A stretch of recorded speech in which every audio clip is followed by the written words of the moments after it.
Hello again.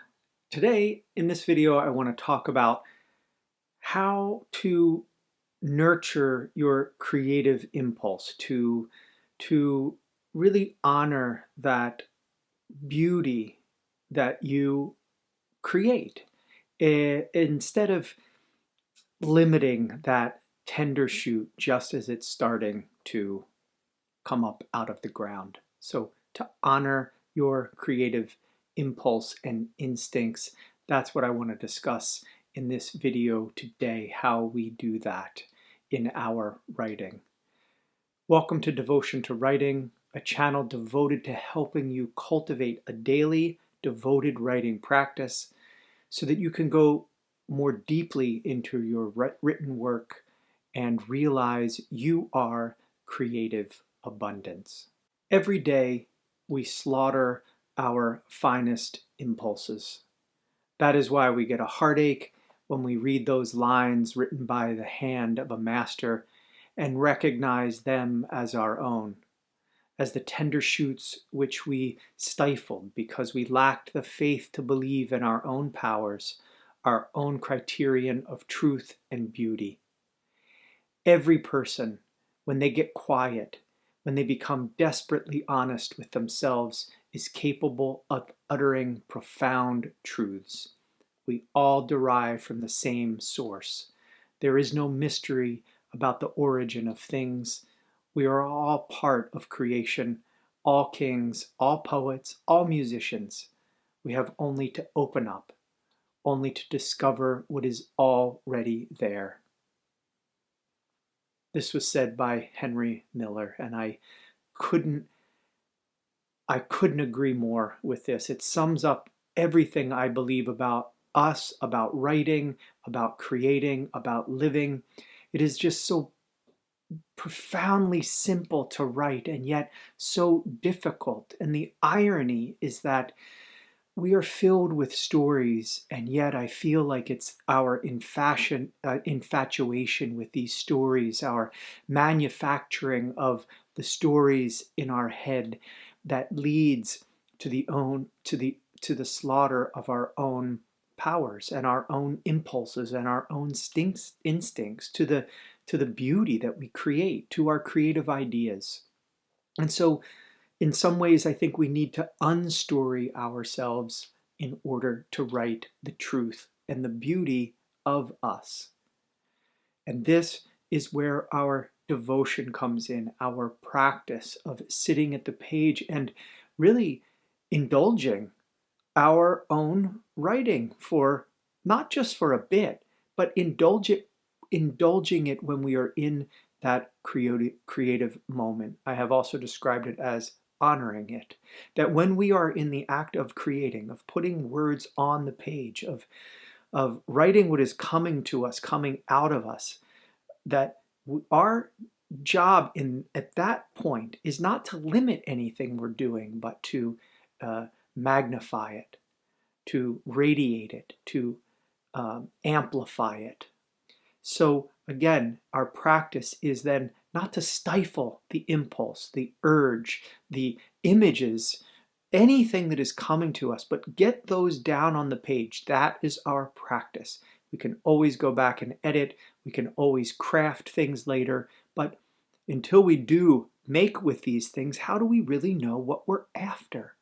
So until we we can kind of speak our own beauty, speak our own truths to the page, we are really regurgitating and parroting what we believe is acceptable. And a lot of what we acceptable, if not all of what we find acceptable, is only what we recognize. Early on, that is what is acceptable to us. But the more we write, the better equipped we become at recognizing that our own differences, our own idiosyncrasies, our own quirky images and ideas and ways of writing are what make it beautiful. It's what makes our writing unique. These tender shoots that we used to kill, through our practice, we then start to nurture and to grow. And They may be awkward when they first start growing. Maybe it's not exactly what we meant to say or meant to write. But if we immediately kill it, cut it off, smother it, stifle it, as Henry Miller says, then we never give it a chance to really show us what it is and what it can grow into. So this is what is difficult about writing. It's one of the things that is difficult. The act of writing is maybe not so difficult, but this unsubscribing to the myriad of stories which imprison us and keep us from discovering what we are beyond them, beyond our concepts, our beliefs, so that we can feel and write, that is difficult. To be as nothing, to be as no thing on the page, that is difficult. To not separate, not be separated, nor separating into our own narrative constructs and our own indiscriminate thoughts, that is very difficult, and that's what takes practice. And among these stories, I think the greatest and the most persistent and beguiling of all of them is our ego. And that is the super story that we've been mixed up with all of our conscious lives without being conscious of it. It is the ego itself is a story. It has no words of its own except those we've chosen and which we continue to choose, and which we abide by. And we say, this is me. So how do we write other than this? It is practice. And one way we can do this is to write word to word. Feel the power of each word. Feel the emergence of each word and its necessity. Write line to line. Of course, we're not going to just write one word and pause and write one word and then pause. Although it may be part of our practice, but writing line to line, letting what you have just written or what word has just come to you to call the next word into being, make the next word necessary. You could write as you are, or you're unfurling, your own unfurling, your own, that is, opening into what is next, what is coming, instead of writing along some predetermined arc that you've already fashioned, right? I am this, I believe that, I don't like this. Instead, you're writing to discover what you can't say, what you haven't said, or what you are yet uncertain of. And so maybe this is today's prompt. In fact, I'll give it as a prompt. Write what you don't know. I don't know what. You fill in the blank, or write what I am uncertain of. And let yourself discover not certainty, but uncertainty and all the possibilities. I find that when I am writing in that way, that I'm less likely to get stuck, because I'm writing to discover as opposed to trying to write as the authority, um, as the known. What I know is I know nothing for certain, and this uncertainty is voracious, and it's breathing, and it's living, and it's searching, and it's not smothered with words. And I haven't settled it with story. I haven't settled the writing, the story with a narrative that is already, as I said before, predetermined in a lot of ways, has been given to me. It's that's what cliches are. It's settled. It's not a live language anymore, right? But when we're writing from that place of discovery, when we're writing at the edge of perhaps what we know we want to say, then language takes on a living, breathing, voracious attitude, characteristic.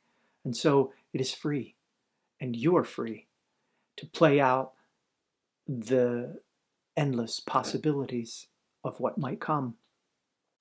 Clarice Lispector said, "When I am writing, I feel again what is apparently the only paradoxical certainty, that what gets in the way of writing is having to use words."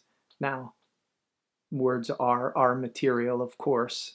That's what we craft, what we make out of words, out of language. They are all we have, and so is our practice and our devotion to honor our impulses with words, to find the words for our impulses and not kill them by eliminating what comes to us because we are judging it very quickly. That is part of our practice. And second, to honor it, to honor our impulses. And a third thing is to just um, allow language to breathe. Again, not settling on what is so recognizable to you in your story, but to really get comfortable in your practice of kind of groping your way forward in the dark, of, as I said before, unfurling, just perhaps as part of your practice, part of your writing practice, to write yourself forward into this darkness, this unknown, to write to the ledge of your understanding, and knowing that a word is always only a gesture toward the thing that you're attempting to name, and a story is but one relationship among all possible relationships. So write and write and write to grow the tender shoots of your imagination and your life. And in the process of that, you will learn how to trust, what to trust. You'll learn to believe in your own fashioning, in your own methods for making, and in the beauty and the truth that comes from you in those quiet, attentive moments, that part of you that you can touch, that is already and always there when you are attentive and when you allow it. So, hey, if you want to cultivate your writing devotion, I invite you to join me online this fall and winter on a sacred journey of writing. I'm offering several devotion to writing workshops. They are beginning in November and another in January. If you want to learn more about these opportunities, check out devotiontowriting.com. As always, I hope you write deeply today. I know that if you do write, you will write beautifully, because beautiful is what you are. Blessings.